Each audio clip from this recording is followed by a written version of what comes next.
Sirenas en el Medio Oriente, misiles cruzando el cielo, explosiones. Miles de personas corren buscando refugio. El mundo observa y en el medio de tanto caos surge una pregunta inevitable. ¿Por qué? ¿Por qué esta región del mundo vive en conflicto constante? ¿Por qué Israel parece estar siempre en el centro de la atención? ¿Y por qué tantas naciones parecen alinearse en su contra? Cada día aparecen nuevas versiones, narrativas opuestas, y estamos en un bombardeo constante de desinformación. Llega un momento en que ya no sabemos en qué creer ni en qué confiar.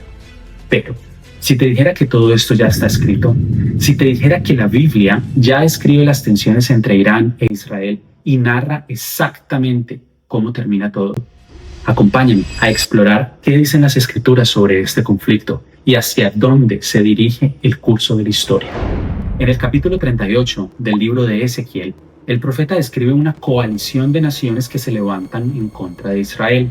Entre ellas aparece un nombre muy claro: Persia. La antigua Persia corresponde al territorio que hoy conocemos como Irán. El texto describe un escenario específico. Israel vuelve a habitar a su tierra y entonces varias naciones se levantan contra él. Esto resulta llamativo por una razón histórica. Durante casi 2000 años el pueblo judío estuvo disperso por el mundo, hasta que en 1948 se restableció el Estado moderno de Israel. Curiosamente, la Biblia ya había anticipado algo sorprendente sobre el regreso de Israel.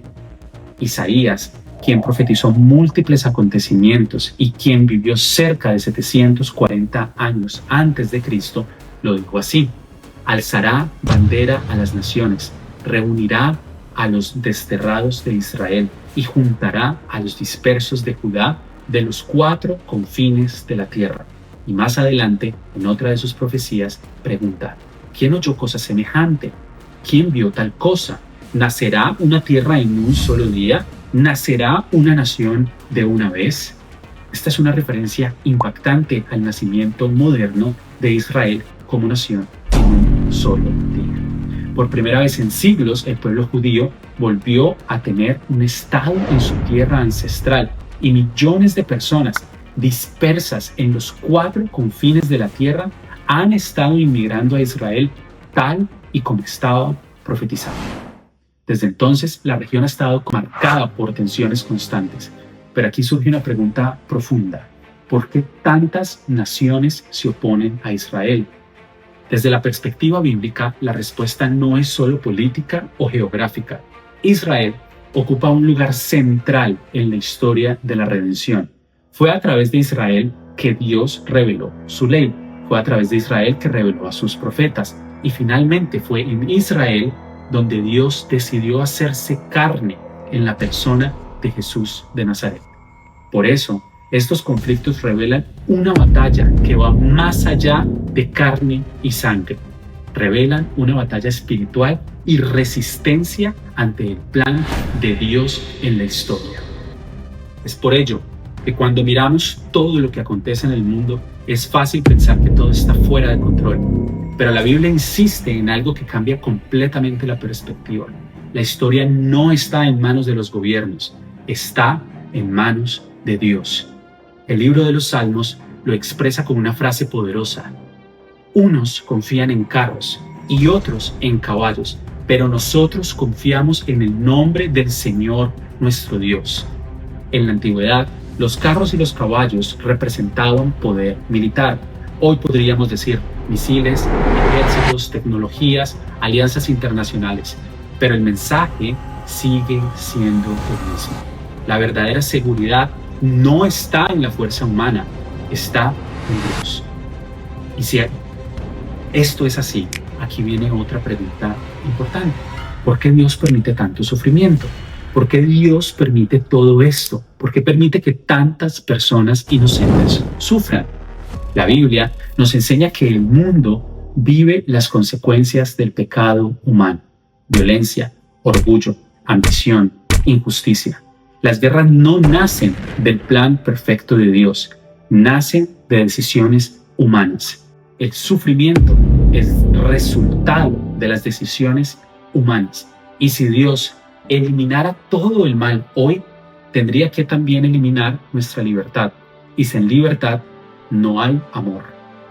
La palabra de Dios nos enseña que Él no es ajeno a nuestro dolor. Lo sufre con nosotros, tanto que envió a su Hijo unigénito a morir por nosotros para la redención de nuestras almas. El mal y el sufrimiento no tendrán la última palabra. Y aún hoy, en estos tiempos difíciles y caóticos, Dios continúa en el control de la historia y su plan sigue avanzando. El profeta Zacarías comunicó que todas las naciones se reunirán contra Sión. Y en el libro del Apocalipsis se describe que llegará un momento en el que los reyes de todo el mundo se reunirán para la batalla del gran día de Dios. Dice la profecía que los ejércitos del mundo se reunirán en Israel en una zona llamada Har Megiddo, que se conoce en español como Armagedón, y que de ahí marcharán a Jerusalén y ahí pondrán a Israel entre la espada y la pared. Pero ese no es el final de la historia.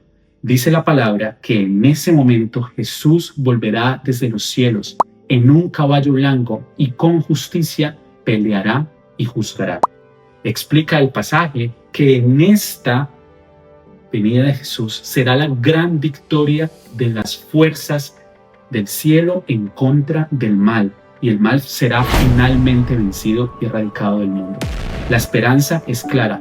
La historia no termina en guerra y destrucción, termina con la restauración de Dios. El problema más grande del mundo no está en las naciones, está en el corazón humano. La Escritura enseña que todos hemos pecado e infringido la ley de Dios.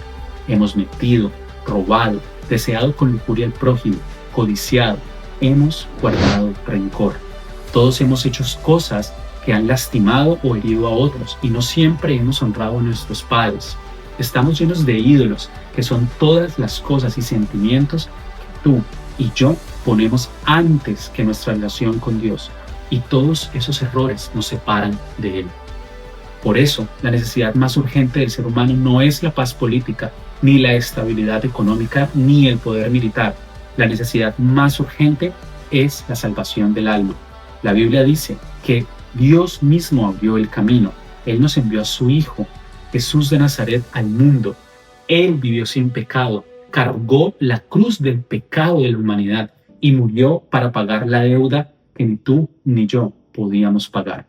Pero la historia no termina en la cruz. Jesús resucitó, venció al pecado y a la muerte, y ahora ofrece perdón y vida eterna a todo el que en Él cree. La salvación ocurre cuando una persona reconoce su pecado, se arrepiente sinceramente y pone su fe en Jesús como Señor y Salvador. En este momento, dice la Biblia, Dios perdona, limpia el corazón y da una vida nueva. No es religión, no es esfuerzo humano, es gracia. Y hoy esa invitación sigue abierta. Mientras el mundo busca respuestas en el poder, el dinero, el ejército o los gobiernos, Dios sigue tocando a tu puerta y llamándote. Ven a mí, confía en mí, arrepiéntete de tus pecados, recibe el perdón, recibe una vida nueva. Porque al final de la historia y al final de cada una de nuestras vidas es Él el que tiene la última palabra.